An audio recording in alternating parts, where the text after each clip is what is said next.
शुक्र अल्हम्दुलिल्लाह, दोबारा प्रोडक्शन शुरू हो गई। फराज से बात करनी है मुझे। प्रेग्नेंट तो मैं। अजलान, क्या तुम अपना हाथ मेरे ऊपर रखोगे? डॉक्टर ने कहा है कि बच्चा बाप की एनर्जी महसूस करता है।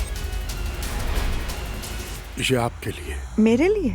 मैं आपका शुक्रिया अदा करना चाहता हूँ कि आपने मेरी बेटी का ख्याल रखा और इस घर में खुशियाँ लाए। अब्दुल्ला साहब, बहुत शुक्रिया, आपने मुझे शर्मिंदा कर दिया।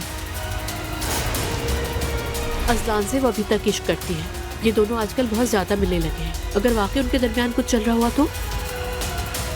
बहुत मिस कर रही थी तुम्हें। प्लीज अब मुझे दोबारा फोन मत करना। कहाँ जा रही हो दुआ? शारिक के घर बात करूंगी। कोई बात तो जरूर है मम्मी। अजलान आया था, फिर फौरन ही दुआ को देखने नीचे चला गया था। मैं बात करने आई हूँ।